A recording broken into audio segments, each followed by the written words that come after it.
Czy jestem Dobrze. rekordem? Ja się jeszcze chciałem zapytać, czy ja mam pić kawę prawą ręką, a wodę lewą, czy mogę zamiennie, czy mam gdzieś to przesuwać? Jedziemy Naciś play. Jedziemy, już. Dobra.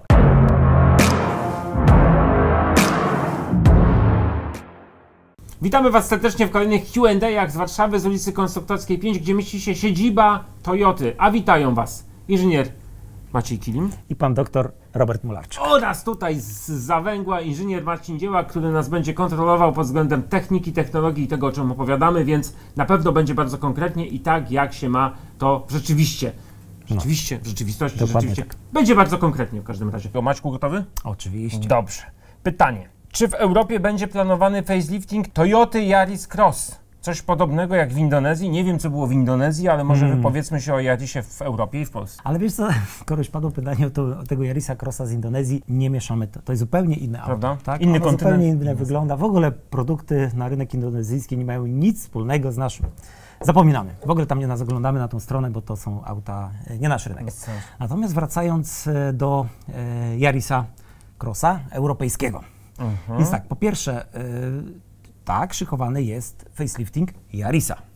Tak. Zwykłego Yarisa. Ogłaszaliśmy to, Yarisa znajdziecie hatchbacka. sobie informację na Toyocie News oczywiście, informację prasową i tam bardzo jasno tłumaczymy, jak zmieni się za chwilę Yaris. Ten zwykły. Tak, a jak się zmieni? W zasadzie z zewnątrz to on się nie zmieni, bo to facelifting tak naprawdę to auto zmieni się wiele, natomiast zmieni się napęd, zmienią się multimedia, zmienią się systemy bezpieczeństwa, natomiast auto jako takie, jego twarz się nie zmieni wcale.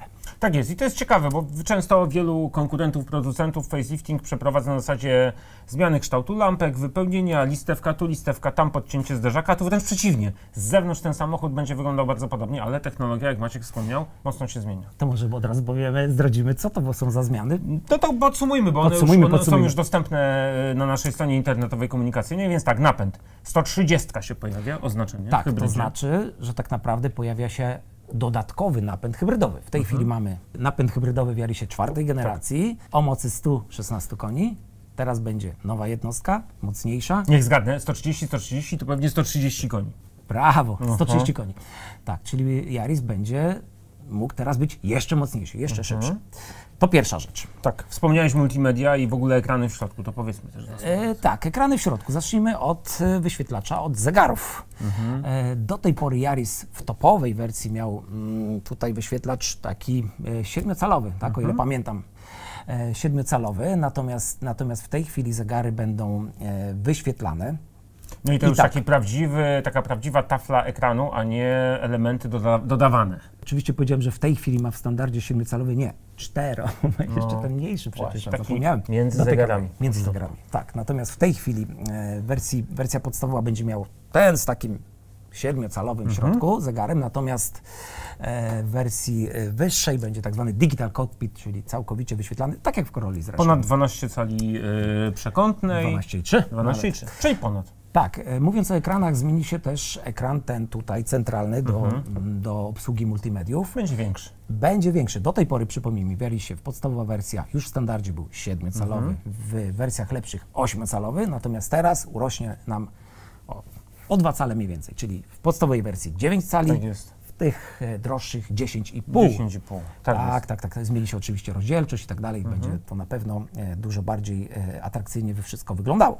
No i oczywiście systemy bezpieczeństwa, też o tym wspomniałeś, najnowsiejsza, jak to mawiają, generacja tych systemów. No tak, to warto podkreślić, że wszystkie nasze samochody zawsze, kiedy pojawia się ich nowsza wersja, posiadają od razu z automatu najnowszą wersję systemu bezpieczeństwa, czyli Yaris będzie miał takie same systemy bezpieczeństwa, jak chociażby Prius, który się pojawia za chwilę na naszym rynku.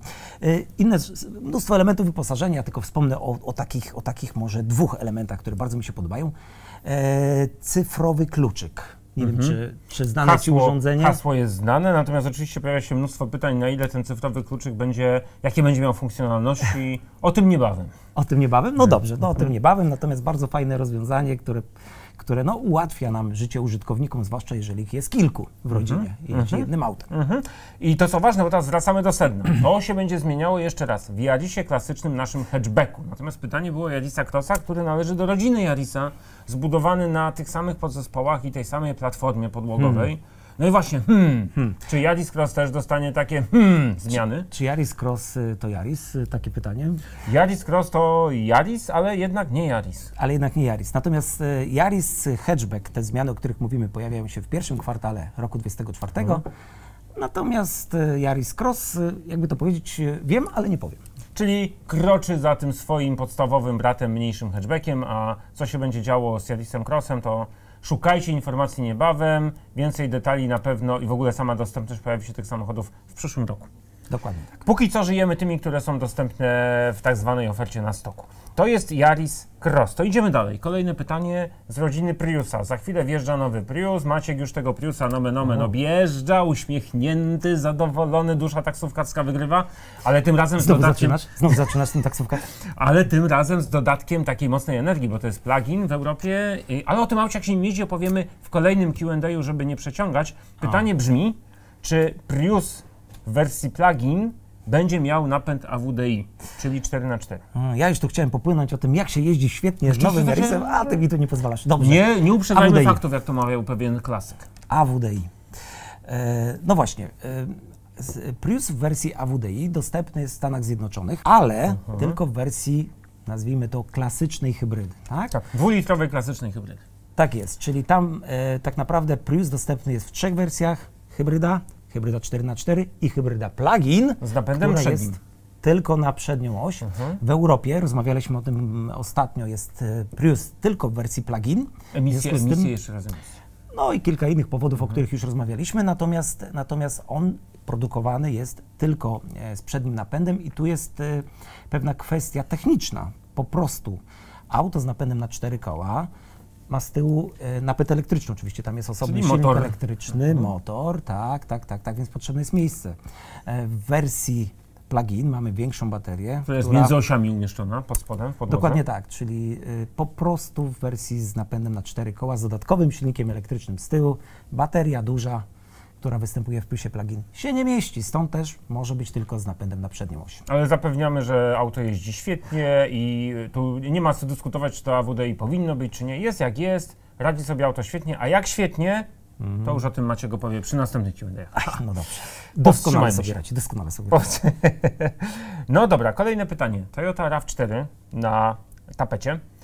Pytanie brzmi, a czy dla Toyoty RAV4 jest opcja zrobienia wersji Arctic? Przypomnijmy może, co to jest Arctic wersja. To jest taka specjalna, podwyższona, poszerzona, z dużymi kołami wersja nie RAV4, bo ona głównie w naszych warunkach jest dostępna w postaci specjalnej odmiany Hiluxa. Jest też Land Cruiser w to wliczany, jeżeli popatrzymy na całą Europę czy świat. I to jest takie auto do radzenia sobie w ekstremalnie trudnych warunkach, może nie do końca takich ciężko offroadowych, no ale trudnych. Duży śnieg, dziury, brak asfaltu, nierówności itd. Tak naprawdę firma Arctic Trucks tworzy takie auta na Islandię przede wszystkim. Tam te auta, mnóstwo ich można znaleźć. My w Polsce mamy taką opcję, ale jak powiedziałeś, Hilux i Land Cruiser, RAV4 nie. Warto powiedzieć dlaczego, tak? To nie jest tylko widzimisię importera. Otóż Land Cruiser i Hilux posiadają ramę. Musimy pamiętać o tym, że żeby włożyć koło 35-calowe, może by było trochę mniejsze w przypadku RAV-a, ale w przypadku Land Cruisera czy Hiluxa unosimy go, tak? Rama jest podwyższona, na nadwozie jest tam dodatkowe są dystanse. Wycinamy mnóstwo błotników po to, żeby te koła mogły się zmieścić. Natomiast tu pojawia się pewien problem. No, duże koła, duże momenty gnące też, które w przypadku auta samonośnego, jakim jest RAV4, mogłyby się nie sprawdzić. W związku z tym wszystko jest możliwe. Jeżeli ktoś by chciał sam sobie przerobić w ten sposób auto, pewnie mu się uda, natomiast tu musiałaby być bardzo, bardzo, bardzo głęboka modyfikacja mocowań z elementów zawieszenia przede wszystkim, która wydaje mi się, że w przypadku takiego auta jak RAV4 po prostu nie do końca się może udać. No i oczywiście to, o czym Maciek powiedział, wiąże się także z pewnymi niedoskonałościami. Oczywiście, gdybyśmy na siłę włożyli taką modyfikację do RAV4, bo to się da zrobić, wszystko w tym życiu da się zrobić, to auto będzie wyglądać kozacko, będzie miał oczywiście zwiększony prześwit i przez to większą nieco dzielność w podjeżdżaniu, nie wiem, na krawężniki czy na jakieś większe nierówności, ale cały czas, tak jak Maciek wspomniał, przy jakichkolwiek wykrzyżach, wychyleniach tego nadwozia, no niestety to jest samonośna konstrukcja, będzie pracować. Te pękające szyby z przodu mogą się zdarzyć w takich warunkach, prawda, bo nie wytrzyma materiał. Po co? No i nie oszukujmy się, nie tylko nadwozie, ale też i napęd do tego nie jest przystosowany. To jest ten napęd hybrydowy. Nie. To jest auto, które przede wszystkim ma świetnie sobie radzić w asfalcie, trochę poza nim, ale nie z 32-5-calowymi kołami, jakie są w wersji Arctic Trax. Pytanie kolejne. W mojej CHR 1.8 hybrydowej kończy się niebawem ta 3-letnia gwarancja. Zostaje wydłużona gwarancja na akumulator hybrydowy. Warto brać Toyota Relax? Ktoś korzystał z tego? Jakie są opłaty na 4. rok i tak dalej? Ja może 3 słowa wyjaśnienia. Zacznij od tego, co to jest relaks. Właśnie. To nie chodzi o relaksowanie się, to chodzi o nasz spokój ducha jako właśnie. użytkowników, prawda? Dlatego, że gwarancja Relax jest to gwarancja, która wchodzi jeżeli sobie zażyczymy, w kolejną kontynuację po tej 3-letniej gwarancji do 100 000 km fabrycznej, jest to nadal gwarancja na poziomie europejskim. To nie jest żaden program dodatkowy ubezpieczeniowy, proszę tego nie mylić. I ta gwarancja Relax, która obejmuje wiele elementów kluczowych samochodu, może trwać, uwaga, do 10 lat życia samochodu albo do 185 000 km przebiegu, czyli sporo. Dokładnie. A co trzeba zrobić, żeby taką gwarancję uzyskać? Temat jest bardzo prosty, tak? Udajemy się do dealera, informujemy go, że chcemy mieć gwarancję wydłużoną o kolejny rok. Wtedy specjalny przegląd trochę bardziej rozszerzony, który należy wykonać i sprawa załatwiona. Czy to kosztuje? Padło pytanie. Oczywiście, wszystko kosztuje w tym życiu, natomiast taki rozszerzony przegląd kosztuje nieco więcej niż przegląd klasyczny dla danego przebiegu, a szczegóły to u dealera. O właśnie, to najlepiej. Także najlepiej zapraszamy sprawdzić. Do lokalnych naszych przedstawicielstw dealerskich. Tu pytanie było, czy warto? Czy warto? Naszym zdaniem oczywiście. No 10 lat gwarancji, praktycznie gwarancji producenta na auto, dlaczego nie? Jak już jesteśmy przy temacie tej gwarancji relaksowej, to ja jeszcze dodam 3 takie ważne informacje. Po pierwsze, auto nie musi mieć ciągłości gwarancji. To nie jest tak, że natychmiast po 3 latach trzeba przedłużać w relaksową formę te gwarancje, bo inaczej nam już ucieknie taka okazja. Nie, no można mieć 3 lata gwarancji, ktoś nie korzystał, sprzedał samochód po 5 latach bez gwarancji i my jako nowi właściciele tego auta możemy wystąpić o tę gwarancję i warunki są identyczne przystąpienia do programu jak przy tej sytuacji jak poprzedniej. Czyli na przykład mam 8-letnie auto, nawet jako użytkownik jadę do dealera, robię przegląd i mam gwarancję na 9 rok. Tak jest, to co więcej, mam na przykład samochód, który ma 184 200 km przejechane i ma 8 lat, jadę do dealera, proszę o gwarancję rozszerzoną rozszerzony do gwarancji Relax, wykonuję ten przegląd i przez kolejne kilometry ja sobie jeszcze podbijam, bo to o tym nie powiedzieliśmy, ale jest jeszcze pewien limit roczny kilometrów dodatkowy, więc o ten dodatkowy limit podbijam sobie to graniczne 185 000 km, więc de facto zbliżamy się do 200 000 prawie że kilometrów przebiegu tego samochodu. Tak, zawiłości jest trochę, natomiast warto pojechać do dealera, sprawdzić, podpytać i wtedy będzie wiadomo. W tym przypadku rozmowa nie kosztuje, a sam rozszerzony przegląd myślę, że nie będzie tutaj jakimś problemem czy tematem finansowym, bo naprawdę warto mieć spokój ducha. To się nie psują, ale jakby się coś zdarzyło, to warto mieć takie zaplecze. Pędzimy dalej. Tutaj może tylko jedno słowo. Przepraszam, inżynier ma uwagę. Jedno słowo wyjaśnienia, bo jeżeli chodzi o wykonywanie przeglądu, który przedłuża nam gwarancję, czy zapewnia gwarancję Relax, to generalnie my oferujemy 3 rodzaje przeglądu. Ekonomiczny, standardowy i Relax.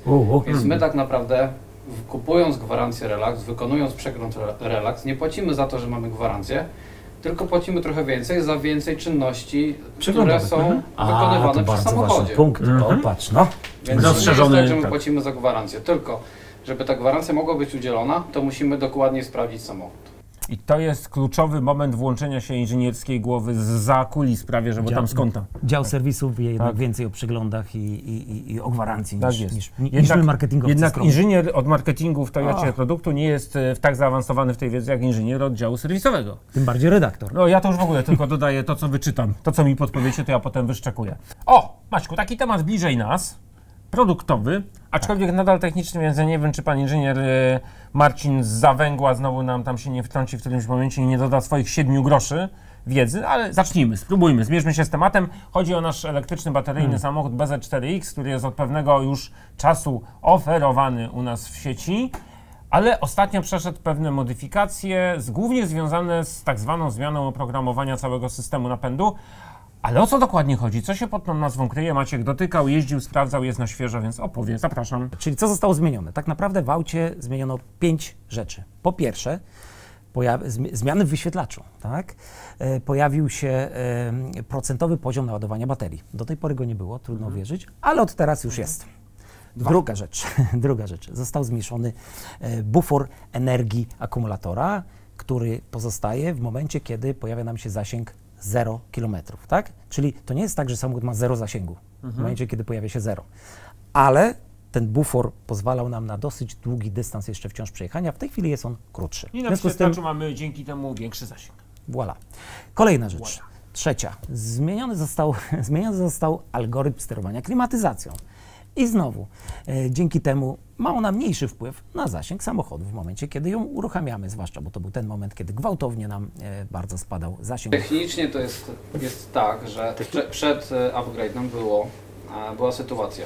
W momencie, kiedy uruchamiasz układ klimatyzacji, to pierwsze uruchomienie jest bardzo energochłonne, bo ta sprężarka musi napompować ciśnienie odpowiednie i tak dalej, i tak dalej, i tak dalej. Więc w momencie, kiedy sterownik zobaczył, że jest klimatyzacja włączona, mówi: o nie, w tych warunkach pracy klimatyzacji to ja jestem w stanie zrobić o 100 km mniej. No, ale to nie do końca była prawda, bo nie podczas jazdy cały ten układ klimatyzacji nie będzie pobierał tyle samo energii, ile w momencie włączenia. Więc później ten zasięg był kalkulowany odpowiednio inaczej i prawidłowo do tego, ile samochód może przejechać. A teraz ale ten pierwszy obraz był bardzo ciężki do zaakceptowania. Tak, a teraz w momencie włączenia tej układu klimatyzacji ten zasięg spada o taką wartość, która realnie będzie na całym dystansie zmniejszona, nie? A nie od razu nie uwzględnia tego tu i teraz wydatku energetycznego na klimatyzację. Czwarta rzecz. Szybkie ładowanie. Jak pamiętamy, BZ4X limitował możliwość ładowania na szybkiej ładowarce prądem stałym do 2 razy w ciągu 24 godzin. W tej chwili jest to podwojone do około 4 razy w ciągu 24 godzin. Przypomnijmy tylko, że to miało służyć temu, żeby nam bateria była długowieczna, miała lepszą trwałość, wytrzymałość. To zachowane. To zostaje zachowane. Nadal mamy gwarancję na pierwotnych warunkach 10 lat albo 1 000 000 kilometrów. I tutaj 3 grosze, a nie 7 groszy. 3. Bo trzeba pamiętać, że te 4 szybkie ładowania są dostępne w ciągu doby, ale to nie chodzi o to, że w każdej dobie możemy pod rząd ładować 4 razy. Chodzi o to, że po tych 4 ładowaniach musimy zrobić przerwę od tych szybkich ładowań, naładować na samochód tą wolną ładowarką, rozładować akumulator, żeby on odzyskał swoje prawidłowe parametry i znowu po tym czasie będziemy mieli 4 szybkie ładowania pod rząd dostępne. Okej. No i punkt 5. Punkt 5, no właśnie. I punkt 5, zużycie energii, które jest prezentowane na wyświetlaczu, ono też jest prezentowane w nieco inny sposób, bo nie uwzględnia strat na ładowarce. Tutaj do tej pory warto podkreślić, że BZ4X był jedynym takim samochodem na świecie, jaki znam, którego algorytm uwzględniał straty na ładowarce, a to jest około 10-15%, także wartość niebagatelna. Od teraz jest dokładnie tak, jak w każdym innym samochodzie elektrycznym. I wyniki są dzięki temu bardziej porównywalne, jabłko do jabłka. I w ten sposób kończymy dzisiejszą sesję Q&A'ów, ale zapraszamy Was na kolejne, bo będzie się działo. Maciek, zgodnie z obietnicą, opowie, jak mu się jeździło nowym Priusem, jak bardzo było oszczędnie i jak bardzo było dynamicznie zarazem. Było po prostu doskonale, pod każdym względem. Znowu optymista niesamowity toyotowy, ale oprócz tego mamy jeszcze jedną fajną informację. 26 czerwca schodzi embargo i pojawiają się pierwsze zdjęcia i pierwsze filmy związane z nowym CHR-em. To nowy rozdział w tym modelu. I my ten samochód obejrzymy. Maciek już nim jeździł, ja niestety nie, dlatego Maciek będzie opowiadał, jak się jeździ CHR-em nowej generacji, ja go będę podpytywał. No oczywiście ten obecny CHR pozostaje cały czas w ofercie i tu myślę, że Maciek też będzie chciał parę rzeczy powiedzieć na temat tego bieżącego jeszcze CHR. Ja bym chciał wiele powiedzieć, ale cały czas tego mówisz. W każdym razie, myślę, że to zostawmy na następny odcinek. Bardzo Także dziękuję. serdecznie Was pozdrawiamy, życzymy Wam kolejnych, dobrych, ciepłych, już może bardziej letnich dni. Widzimy się niebawem w Q&A'ach. Do zobaczenia. I do usłyszenia.